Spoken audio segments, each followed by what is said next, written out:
I know it was such a quick turnaround to prepare for this game, but how do you think the team responded in the end? Sorry, I didn't hear. How do you think the team responded in performances overall? Well, I thought they put in a performance that should win the match. I think we created a lot of chances. I think we had 30 shots, goal line clearances, disallowed goal for, I'm not sure why, from Martinez foul. So if you look at it in that context, in terms of the shots and the domination that we had in the game, we should win the match, so I'm pleased with that. There was lots of good things. It wasn't perfect. I thought we started slow. I thought we improved as the first half went on, and actually challenged the players at half time. I think they had more levels in them, and I think they produced that at the start of the second half and scored 2 fantastic goals. So still lots to work on, but I was really pleased with their efforts and how they tried to implement what we'd asked for them with very limited time to prepare. I appreciate it's just been the end of the game, but we saw a lot of images of Jayson and Omar being here tonight. Have you had any conversations yet about whether you'll be in charge for Sunday? I have. They've informed me they'd like me to take the team for Sunday. There was a feeling that might have been the case from Monday, but we wanted to focus on Burnley. But yeah, I'm tasked with leading the team on Sunday, so all my focus and energy goes to that now. Sorry? When Bruno came off, I know it was well intentioned, and you said just about managing minutes for him.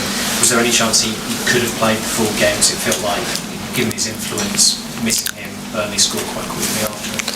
Look, it was planned before the game and we discussed it. 45 minutes was mentioned, 60 minutes, and I think we had agreed that 60 was probably a push. I didn't want to take Bruno Fernandes off in that game, but that was the plan from the club, from the medical, from the coaches, and Bruno had an injury that we have to respect, and it's a long season as well, so it's disappointing, but that was the plan before the game, and we knew that was going to happen.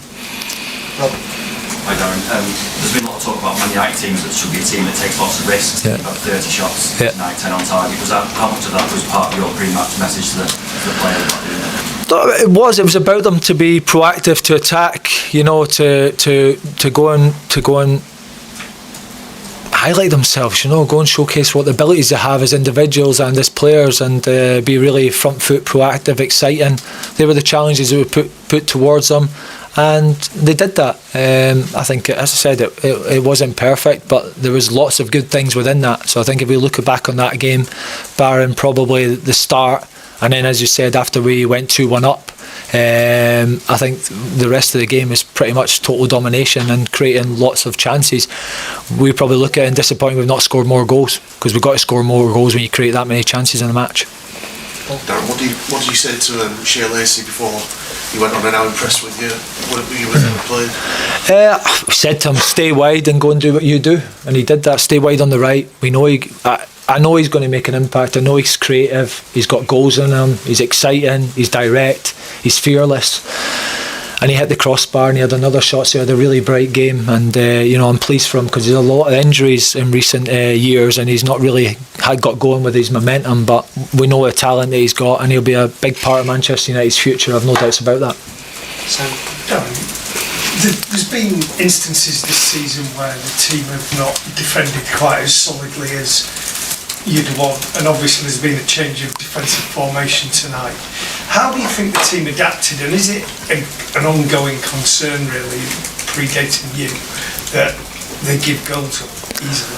Well, I think you're right. I think it's proved in the season we give up goals too easily, and I think there is a tactical element when you change from when you used to be playing in a back four and you change to a back five. You know, it is different. It's different challenges. There's more space to cover, but you defend as a team. So it's not only just the defenders. It starts with the front, midfield.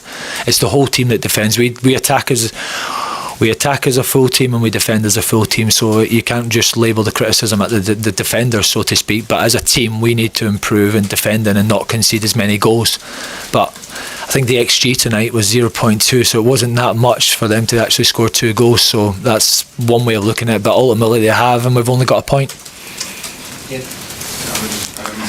One of the challenges with whoever gets the job in the short term, to kind of get the players out of this mindset of just making mistakes and letting good situations slip away, because there's almost a sense of inevitability when you watch the team at the moment that won't quite go the way it should go. I think you can get in that cycle with a little bit of confidence, yeah. So I think you have to. I think you're right. I think in terms of like, there's a little bit of a feeling that can you see the game out or can you go on and win it, and that's not deems to be there yet. And that can only build through time and confidence and actually winning some football games and finding out what it takes to win games. Sometimes you might put in a good performance, but you've got to find a way to win ugly and see out a match, and it might not be pretty. That might be from keeping the ball, that might be from defending deep as a team, whatever that is. But the team need to figure out how to put in performances that win them games, and then hopefully from there that confidence can grow. Next question for Pete. Hi Darren, United have dropped points against the bottom 7 since the start of November. What is it about the mindset that in 6 of those games United have gone in front? So what is it about the mindset that the club can't get over the line against teams down? Well, it's a good question. My experience is only tonight, so I experienced that we get 2-1 up, and then I felt we were a bit passive again. We sat in a little bit, and then maybe we should have gone for the kill and gone for the third goal. But it all happened very quickly as well, so I've not had chance to reflect on that yet. So that's something that we'll try and look at, but it's a little bit new just now. It's a little bit fresh, so it's probably going to take a little bit of time to sit back and reflect on the game, watch it back, and then try and figure out why these things keep happening. Sorry, can I just ask about Sesko? Yeah, obviously he's had a way, for those goals, but when you saw his movement tonight and the quality of his finishing and the confidence that he got for the first goal, that there is a player in there. He's raw, but there is a player in there. No, for sure. Look, I sat down with him yesterday and showed him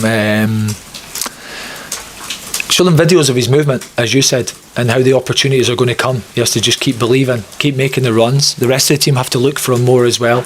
And like with all strikers, once you get that first goal, you hit the back of the net, it builds your confidence, and hopefully they start flooding in from now. I think everyone can see his qualities. I thought he was fantastic tonight. I thought he led the line really well, and he's maybe could have gone on and had a hat-trick as well. He had a few other opportunities ahead or another snapshot, so it's a real positive night for him, and definitely probably the biggest positive from the night really is his 2 goals, and hopefully that's good for Manchester United's future. Thanks everyone. Cheers.